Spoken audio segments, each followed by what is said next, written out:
여러분 약속 잘 지킵니까? 사람과 사람의 약속.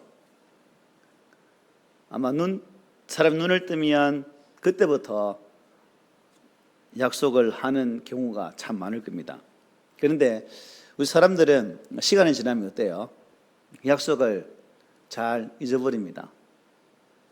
제 에피소드를 얘기하면 가는 교회마다 시간 약속을 지키기 위해서 만약 9시다 하면 1초도 기다리지 않고 딱 폰 보고 딱 되면 바로 출발했던 그런 기억이 아주 많습니다. 그래서 처음에는 안 돼도 한 두 번 하면 미리 와서 기다리더라고요. 그래서 훈련하기 나름이구나. 그래서 약속도 우리가 잘 훈련하면 정시간에 제대로 지킬 수 있는 그런 은혜가 있더라고요. 하물며 하나님께서 우리 사람에게 하셨던 그 약속은 어떨까요?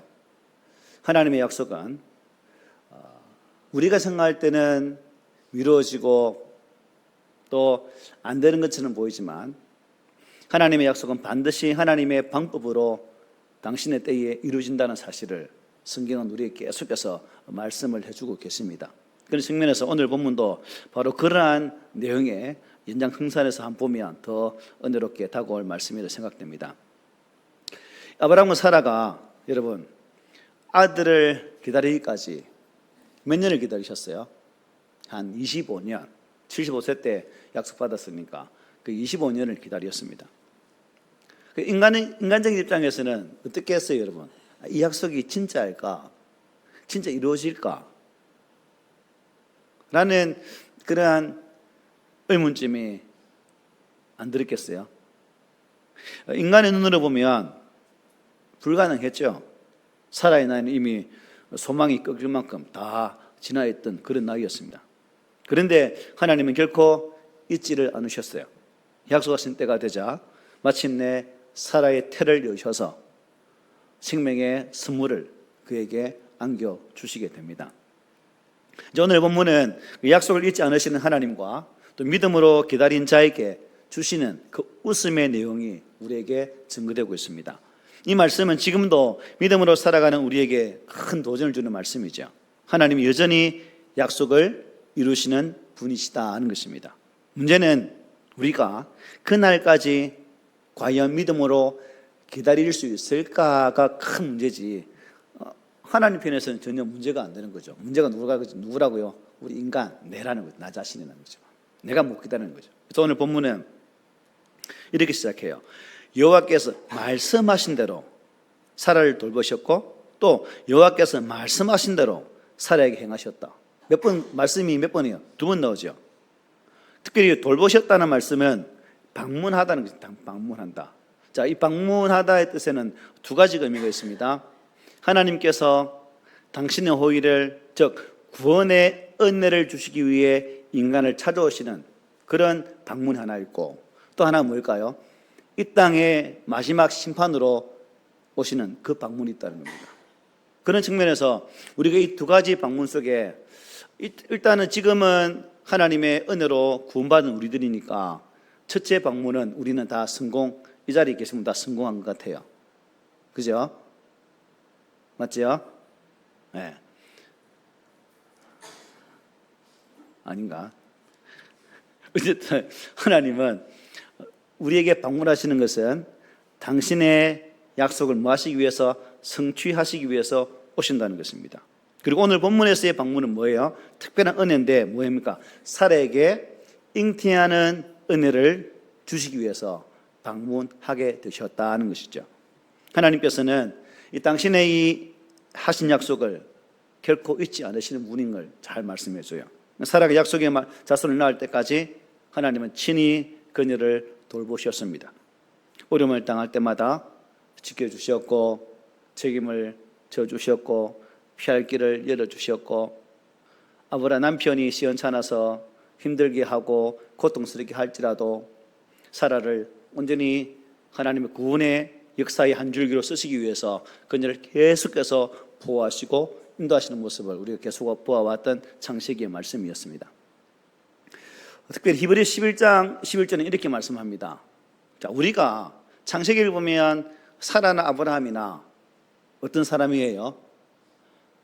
하나님의 약속을 믿지 못하는 그런 사람을 충분히 보여줍니다. 그런데 히브리 기자는 아주 다른 각도로 이렇게 말씀해요. 우리 함께 읽어봅시다. 시작.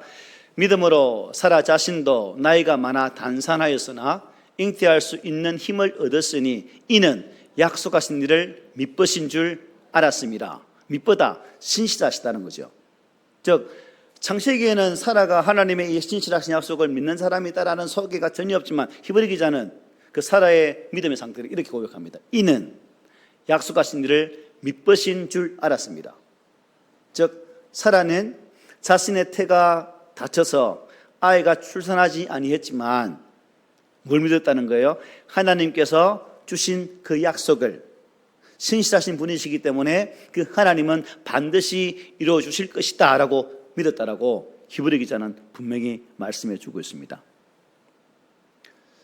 하나님께서 그녀가 가장 필요로 했던 그 부분을 해결해 준다는 거죠. 이 대목에서 여러분은 어떻게 생각하세요? 창세기에서 보여지는 사라의 모습과 히브리서 기자가 사라의 모습을 소개하는 이 내용을 보면서 여러분들은 어떤 생각이 드십니까? 우리는 하나님의 뜻은 알 수 없지만 성경이 기록되어진 것은 어떻게 기록되어졌죠? 성령의 감동으로 기록되어졌다는 거죠. 그런 측면에서 창세기나 히브리서나 성령의 감동으로 기록되어진 것이기 때문에 결국 그 성령의 감동하심을 입은 이 히브리서 기자가 창세기의 내용 또한 성령의 은혜로 말미암아 확신하게 되어졌고 그것을 이 부분을 통해서 기록해 주고 있다는 거죠. 그러니까 창세기에는 그런 부분이 없지만 히브리서를 통해서 사라의 믿음을 유추해 보면 비록 웃는 모습이 있고 거짓말하고 남편과 작당해서 무기라고 속이고 그렇게 할지라도 여전히 사라에게는 무엇이 있었다는 거예요? 하나님께서 약속하신 그 약속을 믿는 믿음이 있었다는 것입니다. 저녁에서 우리가 보면서 여러분 사라가 이렇게 하나님의 약속을 기다릴 수 있었던 근거는 어디에 있을까? 이 사라가 25년 뒤에 이루어질 이 약속이 이루어지기까지 견딜 수 있었던 그 근본 원인은 어디에 있을까라고 물으면 어디에 있는 거예요? 사라가 기다린 것입니까? 아브라함이 기다리신 것입니까? 하나님이 기다리신 것입니까? 하나님께서 기다리신 거예요. 하나님이 사라와 아브라함 그들의 믿음의 상황을 보시고 하나님의 뜻에 맞는 그 상황이 이루어질 때까지 기다리셔서 그들이 믿지 못하는 상황 속에서도 그들을 인도해 주셨고 보호해 주셨고 그 가운데서 이 은혜의 자리까지 인도해 주셨다는 사실을 성경은 그렇게 우리에게 말씀해 주는 거죠. 그러므로 이게 여호와께서라는 말씀이 있죠. 여호와께서 이 모든 목적을 이루기 위한 과정에 누가 개입하시고 누가 관여했다는 겁니까? 하나님께서 개입해 주셨고 관여해 주셨고 말씀하신 그 하나님이 직접 일해 주셨다는 것을 보게 되는 부분이죠. 그래서 우리들이 존재하는 목적은 여러분 우리가 살아가는 이 삶은 절대로 그냥 우연이 아니라는 것입니다. 하나님의 절대적인 은혜의 섭리 안에 있는 그 계획 속에서 지금도 우리는 살아가고 있다는 것이죠. 비록 나는 알지 못할지라도 비록 나는 그 하나님의 뚜렷한 뜻을 깨닫지 못할지라도 하나님은 여전히 그러한 목적으로 지금도 섭리하시며 역사하고 있다는 사실을 우리가 온전히 믿음으로 고백하는 자리까지 나가기를 소망해 봅니다. 살아갈 때 참 힘든 일도 있죠. 이 아브라함과 사라가 겪어왔던 그 삶의 여정처럼 우리의 목숨이 오락가락할 그런 경우도 있을 수도 있습니다. 하지만 그 와중에도 하나님은 그 속에 개입해 주셨죠. 그리고 그들을 인도해 주셔서 위급한 상황 속에서도 보호해 주시는 은혜가 그들 가운데 있었다는 사실입니다. 우리의 몸과 마음과 우리의 영적인 상태, 내가 처한 환경, 상황, 모든 조건 등 상황과는 관계없이 하나님의 방법으로 반드시 이루어 가신다는 것이죠. 하나님께서는 이 은혜와 이 호의를 사라에게 베풀어 주셨고 오늘날에는 누구에게요? 바로 나에게 그 은혜와 당신의 깊어 넓은 높은 그 호의를 베풀어 주셨다라고 성경은 증거합니다. 2절에 보면 이렇게 말씀하죠. 사라가 임신하고 하나님이 말씀하신 시기가 되어 노년의 아브라함에게 아들을 낳으니라고 말씀합니다. 여기 보니까 임신을 하는데 사라가 여러분 임신하기 위해서는 반드시 갖추어져야 할 조건이 필요해요. 어떤 조건이 필요할까요?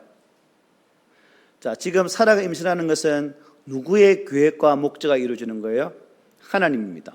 그러므로 먼저 여호와께서 정한 기간이 반드시 채워져야 된다는 거죠.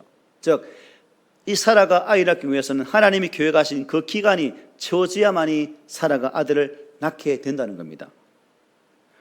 아브라함에게는 25년, 동일하게 사라도 25년이죠. 결코 짧지 않은 기간이었습니다. 우리들이었다면, 저와 여러분이었다면 25년, 아니 25년도 안 된 사람도 있지만 어떻게 기다릴 수 있겠어요? 25년, 하나님이 내 기도를 다 잊어버렸었나 보다.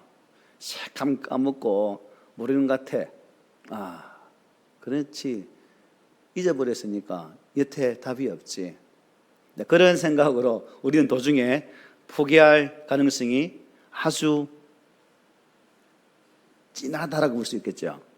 여호와께서는 천년을 며칠같이요? 하루같이, 하루를 천년같이 여기십니다. 하나님께서 약속과 관련된 모든 시기에 대해서는 어떤 개념을 가졌든지 간에 하나님은 반드시 그 하나님의 시간에 이루어 주신다는 것을 성경이 증거하죠. 그러므로 시간의 길이가 아닙니다. 우리가 하나님의 약속을 볼 때는 성취의 부분을 통해서 봐야 되겠죠. 즉 하나님은 우리 인생의 시간의 길이와 상관없이 당신의 때에 당신의 방법으로 그 약속을 성취하시는 분이다는 것을 분명히 말씀하죠. 하나님께서는 성취될 수 있는 조건을 갖추어 가지고 있고 또한 그것을 통해서 이 사라에게 그 은혜를 주고 있다는 사실입니다. 그래서 무려 25년 동안 사라가 기다린 것이 아니라 하나님이 아브라함과 사라에게 그 때가 차기까지 옆에서 기다리시면서 그들의 걸음을 인도해 주셨다는 거죠. 아브라함이 아니라 누가 기다렸다고요? 하나님께서. 아브라함은 자신이 준비되지 못했다는 생각은 아마 꿈에도 못했겠죠. 왜 안 줄까? 왜 안 줄 거면 생각하겠죠. 하나님의 응답은 받는 당사자가 어떻게 되었을 때 준비되었을 때 주는 거예요. 준비되었을 때. 뭐 되었을 때? 준비. 받고자 준비되었을 때 주신다는 것입니다. 하나님께서 주지 않으신다면 자신이 직접 만들어내고야 말겠다는 사고가 누구의 사고였죠? 아브라함이죠. 그래서 아들을 기다렸더니 하나님 아들을 주지 않았어요. 결국 자신의 방법으로 아들을 만들기 위해서 사라의 계획에 따라서 하갈을 통해서 이스마엘을 얻게 되죠. 결국 하나님의 계획의 방법이 아니니까 그 가정에 무엇이 임하게 됩니까? 불화가 오게 되죠. 가정에 쨍그랑 깨지는 소리가 나게 됩니다. 급기야 하갈과 이스마엘이 아무 대책도 없이 광야로 내몰리는 현상까지 맞이하게 됩니다. 아브라함은 참 남자치고는 참 볼품이 없는 남자다. 첩이면 아내 아닙니까? 사라도 마찬가지지만 첩에게도 철저히 무관심으로 일관했던 그의 모습을 볼 수 있습니다. 그냥 방관자, 참 무책임한 가장이다. 이 이후에 하나님 어떻게 합니까? 13년 동안 침묵하시죠. 사라도 아브라함도 자신의 방법으로 그 일을 성취하려고 했을 때 하나님은 더 이상 13년 동안 개입을 하지를 않으셨다는 겁니다. 여호와께서 다시 아브라함을 찾아오시기까지는 13년이라는 시간이 흐른 후에 그들에게 찾아왔다는 거죠. 자신이 원하시는 시간에 맞추어서 조금 더 빨리 가려고 욕심을 부리다가 아브라함은 멀리 돌아오는 그러한 경우를 맞이하게 된 겁니다. 이스라엘 백성들처럼. 애굽을 떠났던 이스라엘 백성들이 11일 정도면 충분히 갈 수 있는 그 거리를 그들은 불순종함을 통해서 40년 동안 뺑뺑이 치는 그러한 결과를 가져왔듯이 또한 아브라함도 맞아야 되어진 그 상황이었죠. 그런 측면에서 여러분, 우리라고 다룰 수 있을까요? 나라고. 비록 아브라함과 이스라엘 백성들 살아왔던 그 시대와 전혀 완전히 다른 그런 시대에 살고 있지만, 차를 타고 TV를 보고 있는 그런 시대에 살고 있지만, 여전히 그들과 똑같은 그러한 모습을 보이는 것이 오늘 우리의 모습이다라고도 말할 수 있겠습니다. 분명히 말씀드리지만 이루어지지 않는 이유는 뭐예요? 여호와가 아니라 누구 때문에? 바로 그 문제의 출발은 나이겠다는 것입니다. 우리가 아니라 여호와께서 기다리고 계셨다는 것. 그래서 하루라도 이 사실을 빨리 깨닫게 되면 우리의 삶의 자리가 더 하나님의 크신 은혜로 말미암아 채워지는 복이 있을 것인데, 자, 그러지 못한 것이 참 안타깝다는 거죠. 또 한 가지 뭐냐면, 이 사람이 임신하기 위해서는 아브라함이 늙어서 무엇이 되어야 될까요? 노년이 되어야만 해결될 수 있는 문제였습니다. 이것은 뭐냐면, 아브라함도 살아도 무슨 기능이, 생식 기능이 완전히 끝나야, 즉, 나로서는 아무 가망이 없구나, 나로서는 할 수 있는 게 아무것도 없구나, 다 포기하고 오직 한 분 하나님 의지하게 되어질 그때, 바로 그때를 성경은 분명히 말씀해 주고 있죠. 이미 89세, 아브라함은 99세. 뭘 낳겠습니까? 인간적인 입장에서는 그야말로 절망적인 나이죠. 더 이상 바랄 수도 없습니다. 희망이라는 단어를 쓸 수가 없는 그런 형편이죠. 전적으로 여호와의 능력 외에는 기대할 수밖에 없는 그런 상황이었다는 사실입니다. 방금 보았던 그 말씀 보니까 아들이란 말이죠. 아들 이삭에 대한 말씀이죠. 아들은 뭐예요? 하나님께서 약속으로 주시겠다고 하신 그 아들을 의미하죠. 거듭된 약속의 또 씨라고도 볼 수 있죠. 언약의 첫 열매이기도 합니다. 그래서 결국 이 언약의 첫 열매는 누구와 연결되죠? 부활의 첫 열매를 내신 또 예수 그리스도와 연결된다고 볼 수가 있습니다. 예수님의 탄생은 창세전부터 예언되어진 그런 또 말씀이기도 하죠. 여러분, 세상은 칠흑같이 어두워서 그 어디에서도 희망을 찾을 수 없습니다. 하지만 여호와의 때, 그 때가 차면 마침내 이 세상에는 하나님께서 당신을 나타내게 되신다는 것입니다. 허물과 죄로 죽은 우리에게 당신이 이 땅에 오셔서 당신을 아낌없이 내어주셨습니다. 또 성령 안에서 값없이 믿음으로 예수 그리스도께서 행하신 그 일로 인하여서 우리에게 구원의 은혜가 임하여 주셨습니다. 이 모든 것이 누가 하신 일입니까? 하나님께서 직접 찾아오셔서 가능했던 일이죠. 우리의 수고, 우리의 희생, 우리의 노력이 전혀 없는 하나님께 주신 값없이 주신 일방적인 사랑의 결과란 사실이죠. 당연히 여러분, 세상 그 누구도 이 은혜에 대해서 자랑할 수가 없습니다. 오직 하나님의 은혜 앞에 감사할 뿐이죠. 그러므로 저와 여러분들은 이런 아브라함이 보여주는 이 현실 앞에서, 또 우리가 살아가는 이 현실 앞에서 우리의 신뢰의 대상, 우리가 믿고 나가야 할 대상은 한 분 하나님밖에 없다는 사실이죠. 자, 아브라함에게 이삭의 아들을 선물로 주셨습니다. 그 아브라함은 할 말이 있을까요, 여러분?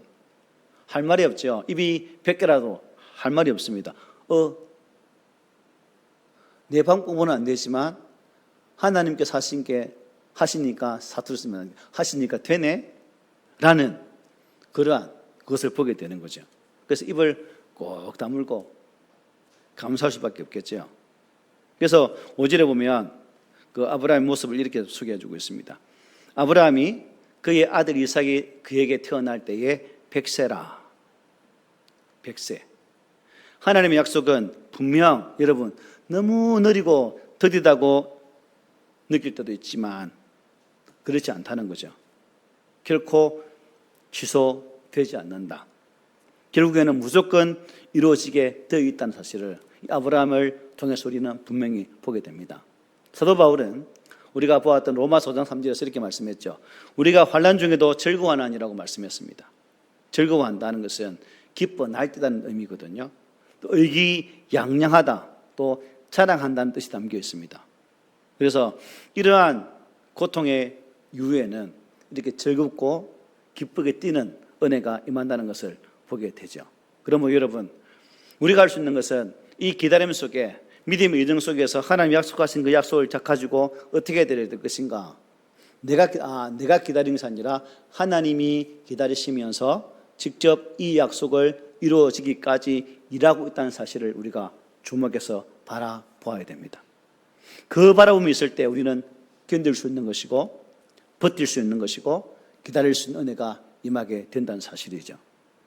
특별히 3절에 보면 이렇게 말씀합니다. 아브라함이 그에게 태어난 아들 곧 사라가 자기에게 낳은 아들을 이름하여 이삭이라 하였다. 이삭. 누가 지어준 이름이에요? 하나님께서 그렇게 하라고 말씀하셨죠. 과연 태어날 수 있을까? 진짜 아들이 주어질까? 하나님께서 네게 아들을 낳게 할 것이다 라고 했을 때 사라는 듣고 웃었습니다. 왜 웃었을까요? 에이, 장난치십니까? 지금 왜 이래요, 하나님? 바로 그런 웃음이었죠. 그런데 이 모습을 보신 하나님께서 그 웃음을 따라서 아들 이름을 이삭으로 지어줬어요. 여러분, 왜 웃는 모습을 보고 아들 이름을 웃음으로 이렇게 지었을까요? 아들을 볼 때마다 뭘 기억하겠습니까? 내가 그 하나님의 약속의 말씀을 비웃은 존재였지. 내 편에서는 아니 되는 것으로 보아서 웃을 수밖에 없었지만 하나님은 이제 그 나의 쓴 웃음을 기쁜 웃음으로 바꾸어 주셨지. 그래, 하나님은 약속의 신실하신 분이야라는 의미에서 아들 이름을 이삭으로 짓지 않았을까. 그리고 볼 때마다 하나님 감사합니다 라고 그 아들이 하나의 약속의 징표로 쓰였다고 볼 수 있다는 사실이죠. 평생 그 아들을 보면서 회개도 하고 감사도 하고 또 은혜 앞에 새로워지는 삶을 살고자 애쓰는 그런 결단도 있을 수 있게 했다는 사실입니다. 그렇습니다. 혹 여러분들이, 우리들이 웃고 있다면 누가요? 하나님께서 그렇게 되도록 해 주셨다는 사실을 우리 믿으시기를 바랍니다. 아브라함은 낳은 아들 이름을 이삭으로 지었습니다. 그리고 이삭은 단순한 아들이 아니었습니다. 성경에 보면 모든 나라와 민족과 족속과 언어 그 속에 다 속해 있다라고, 즉 영원한 언약의 상속자임을 분명히 말씀해 줍니다. 그리고 그의 탄생은 오랫동안 아들을 고대하고 있던 아브라함의 가정에 참 무엇과도 바꿀 수 없는 소중한 선물이기 때문에 그들은 마침내 진한 웃음으로 웃을 수밖에 없었다는 사실입니다. 동시에 허물과 죄로 죽었던 인류, 곧 우리에게도 더할 나위 없는 하나님의 은혜의 선물이죠. 이삭이 태어나야 구원의 역사가 이루어지거든요. 이게 단순히 아브라함, 사라의 기쁨은 아니라 결국 누구에게의 기쁨, 우리에게도 큰 기쁨이다 하는 것을 잘 말씀으로 해주고 있습니다. 예수님께 하나님께서 창세 전부터 작정하셨던 그 거룩한 계획, 당신이 정한 때가 찰 때까지 오래 기다리시면서 주시기까지 기다리셨던 그 하나님의 때에 우리는 하나님과 함께 웃는 자리에 설 수 있다는 사실이죠. 그래서 사절은 이렇게 말합니다. 그 아들 이삭이 난 지 며칠 만에요? 8일 만에 그가 하나님이 명령하신 대로 할례를 행하였다 말씀합니다. 아브라함은 아들 이삭에게 할례를 행했습니다. 여호와의 명령에 순종했다는 것이요. 그리고 삶의 중심을 어떻게 해요? 자신에게서부터 여호와께로 이동했다는 것도 의미합니다. 그리고 여호와의 중심으로 제가 살겠습니다라는 고백도 이 할례 의식 속에 담겨 있습니다. 이후 아브라함 보십시오, 여러분. 어떻게 됐습니까? 한 번도 흔들리지 않아요. 아마 이삭을 볼 때마다 그래, 아이고 하나님 살아계시지. 볼 때마다 아이고 하나님. 아마 그랬기 때문에 이 이후로 실수하지 않고 하나님께서 부르시는 그날까지 믿음으로 쭉 살아갈 수 있는 그러한 은혜가 임할 것으로 볼 수 있습니다. 순종은 번제나 이런 것보다 하나님이 더 기뻐하시죠.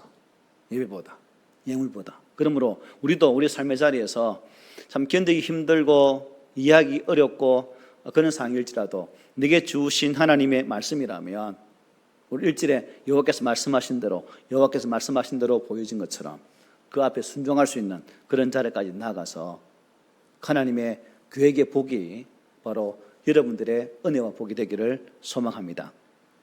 그리고 6절에 보면 이렇게 말씀합니다. 사라가 이르되 하나님이 나를 웃게 하시니 듣는 자가 다 나와 함께 웃으리로다 말씀합니다. 자, 사라가 웃는 이 모습 보면서 여러분은 누굴 유추할 수 있습니까? 한번 이스마엘을 한번 생각해 보십시오. 자, 이스마엘이 태어난 과정은 누가 각본을 짠 거죠? 사라가 연출 각본 다 짰죠. 그리고 그 각본 속에 아브라함이 하갈을 아내로 맞이하게 되어지고 그 계획 속에 이스마엘을 품에 안게 됩니다. 자, 여러분이 이제 사라입니다. 이름 누구라고요? 사라입니다. 사라. 자, 사라입니다. 그리고 여러분들이 이스마엘을 안고 있어요. 기분이 어땠을까요? 웃는 게 웃는 것일까요? 아마 웃는 게 웃는 것이 아니었을 거예요. 비록 처벌 통해 아들을 얻었지만 이게 내 몸을 통해 태어난 아들이 아니기 때문에 마음 한켠에는 얼마나 서운함이 몰려왔겠습니까? 웃는 게 아니기 때문에 아마 마음 가슴으로는 눈물을 아마 펑펑 쏟았을 것 같아요. 그런데 하나님 때에 이제 이스마엘이 아니라 직접 자기 몸을 통해서 약속하신 아들 이삭을 안았어요. 이 웃는 게 웃는 것은 진짜 웃는 것이죠. 입이 귀에 걸려 있는 웃음. 정말 어찌할 수 없는 벅찬 감격에서 나오는 웃음. 그리고 그 약속을 이루신 하나님 은혜 앞에 어찌할 수 없는 흐리는 그 감격의 눈물. 아마 내가 볼 때는 그렇게 막 울었을 것 같아. 이렇게 좋을 수가. 하나님의 약속을 의지하니까 이런 복이 있네. 너무 좋다 라는 감격 속에 여러분 이삭을 안고 얼마나 울었겠습니까? 얼마나 감격했겠습니까? 이런 감격이 누구에게도 나타나야 되는 거예요? 바로 우리에게. 하나님의 약속의 말씀을 이루는 그 말씀을 이루기까지 기다리면서 인내하는 믿음의 삶을 살아간 저와 여러분들에게 이 웃음이 있어져야 안 되겠습니까? 지금은 웃는 게 없어요. 잠이 와요. 자, 잠이 엄청 와요. 빨리 마칠게요. 7절 볼게요. 또 이르되 사라가 자식들을 젖먹이겠다고 누가 아브라함에게 말하였으려마는 아브라함의 노경에 내가 아들을 낳았도다니라고 말씀합니다. 자, 여기 두모갈 제가 글자 두 개 있죠. 누가 노경이란 딱 써놨습니다. 누가 감탄이죠. 불가능이 천이 없으신 하나님께 대한 놀라운 표현입니다. 그 다음에 노경 누구에게 해당되는 거죠? 아브라함이죠. 즉 아들을 주신 하나님에 대한 찬양이 이 노경이라는 단어 속에 포함되어 있습니다.